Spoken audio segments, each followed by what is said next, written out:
کے اوپر کراچی میں ایک اخبار نکلتا ہے آغاز، آپ واقف ہوں گے، ریگل چوک پہ اس کا دفتر ہوا کرتا تھا، ہے نا؟ ہاں۔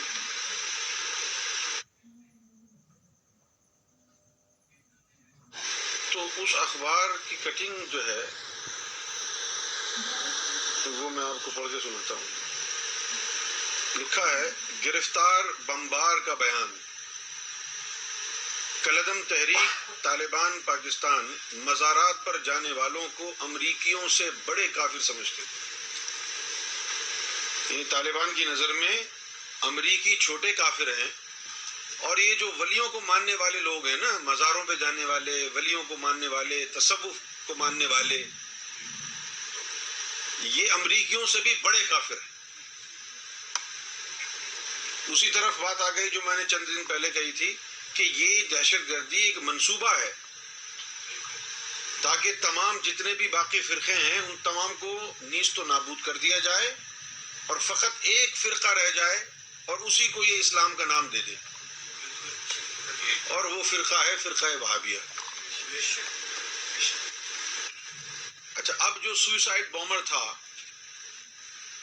وہ بچ گیا، جو سوئسائڈ بومنگ کی جو اٹیمپٹ اس نے کی تو وہ مرا نہیں، بچ گیا، ہاسپٹل میں رہا۔ جب ہاسپٹل میں ہوش آیا، آنکھیں کھولی تو وہ پریشان ہو گیا، کہنے لگا کہ میں جنت میں نہیں ہاسپٹل میں ہوں۔ وہ کہتا ہے کہ میں جنت کے بجائے ہاسپٹل کیسے پہنچ گیا؟ یہ دیکھو لکھا ہے نا، یہ انسانیت نہیں ہے۔ آپ دیکھ رہے ہیں کہ ان لوگوں کو جو پٹی پڑھائی جا رہی ہے، جس قسم کا ان کو یعنی the way they're being indoctrined, the way they're being brainwashed into a formidable frame of mind. They're being brainwashed to believe and convince themselves that if they carry out suicide bombing, if they carry out organized carnage, butchery, and massacre of innocent human beings, they are actually paving their way into heaven. اب جنت کا اصول صرف قتل و غارت کرنے میں رہ گیا ہے، یہ ہے ان کے اسلام کا نظریہ۔ میں آپ کو سوئسائڈ بومنگ کے حوالے سے ایک واقعہ سناتا ہوں۔ نبی کریم صلی اللہ علیہ وآلہ وسلم جہاد پر تھے، تو آپ کے ساتھ شانہ بشانہ ایک شخص صحابی بڑے جذبہ ایمانی کے ساتھ لڑ رہا تھا، بہت سے لوگوں کو اس نے واصل بجہنم کیا، اور پھر لڑتے لڑتے اس کے جسم پر بھی بیش بہا ضربیں لگی اور گہرے زخم آئے۔ آخر کار نوبت یہاں تک پہنچ گئی کہ زخموں سے جو درد اس کے جسم میں ہو رہا تھا وہ اس کے لیے ناقابل برداشت ہوتا جا رہا تھا، اور صحابہ کرام دعا کر رہے تھے کہ اے اللہ اس کو اٹھا لے، اس کی حالت دیکھی نہیں جاتی ہم سے۔ تو درد سے تنگ آ کر اس نے کیا کیا، چاقو اپنے سینے میں اتار لیا کہ میری جلد خلاصی ہو جائے۔ جب صحابہ کرام نے اس بات کا ذکر نبی کریم صلی اللہ علیہ وسلم سے کیا تو آپ نے فرمایا کہ وہ جہنمی ہو گیا۔ لوگوں نے پوچھا وہ کیسے؟ تو آپ نے فرمایا کہ اس نے تو خودکشی کی ہے، اور خودکشی حرام ہے۔ صحابہ کرام نے کہا لیکن وہ تو اتنی بہادری سے لڑ رہا تھا، اور اس نے تو صرف اس وجہ سے یہ عمل کیا تاکہ تکلیف سے بچ جائے۔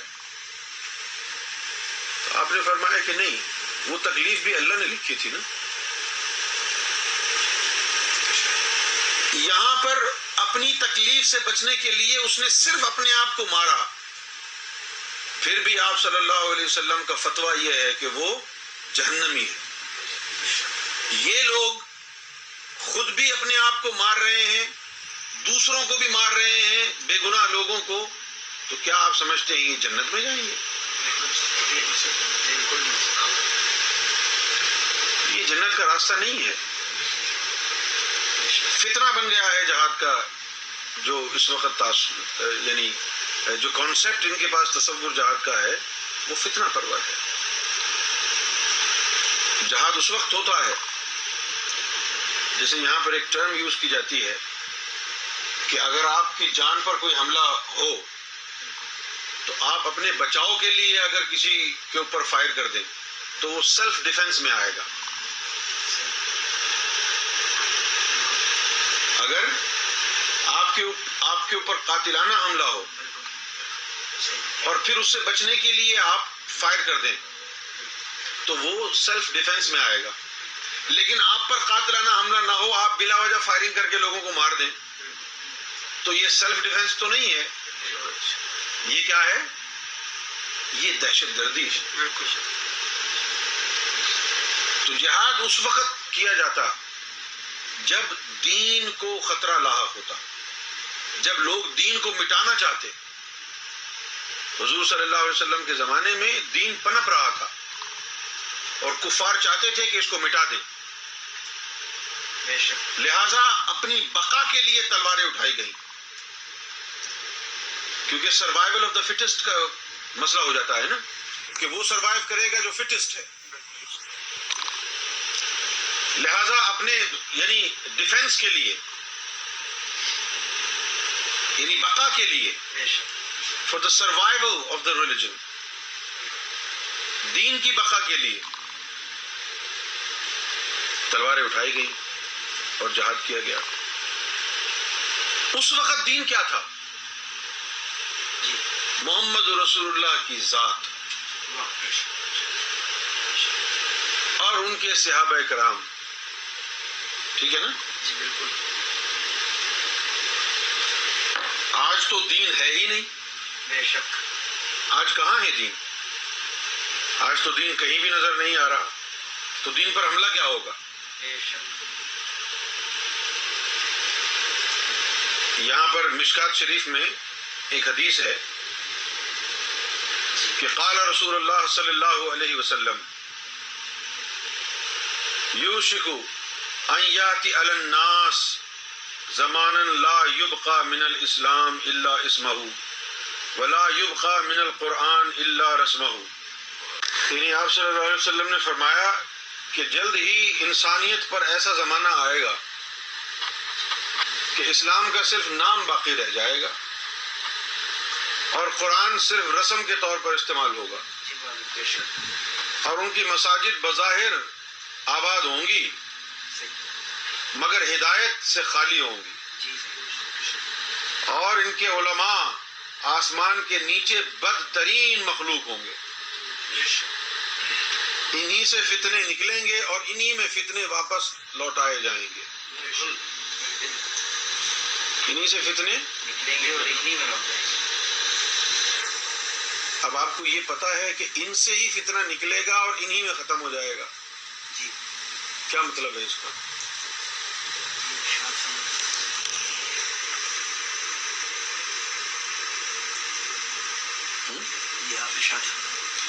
دیکھیں اب یہ ان سے فتنہ جو نکلا ہے کیسے نکلا ہے؟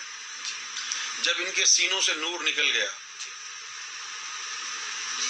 جب ان کے دلوں سے نور نکل گیا تو یہ خارجین میں سے ہو گئے. نور خارج ہو گیا تو یہ خارج ہو گئے. جب یہ نور نکل گیا ان کے سینوں سے، امت سے خارج ہو گئے، تو پھر یہ بن گئے وہابی، پھر یہ بن گئے سنی، پھر یہ بن گئے بریلوی، پھر یہ بن گئے اہل حدیث، پھر یہ بن گئے شیعہ. یہ فتنہ ہی ہے نا. اور جن جن کے دل میں نور واپس آتا گیا انہوں نے نہیں کہا کہ میں سنی ہوں، میں شیعہ ہوں، میں وہابی ہوں، میں دیوبندی ہوں. اس نے کہا تو میں تو حضور پاک کا امتی ہوں. تو یہ فتنہ پھیل گیا. اب ان کو واپس کیسے لوٹایا جائے گا فتنہ؟ جی کہ اسی امت کے پلیٹ فارم سے امام مہدی ظاہر ہو گئے. امام مہدی پھر ان کا خلقہ کریں گے. فتنہ اسی پلیٹ فارم سے نکلا ہے نا، اسلام کے، اور اسلام کے پلیٹ فارم سے ہی امام مہدی نکلیں گے اور وہ ان کو ختم کر دیں گے.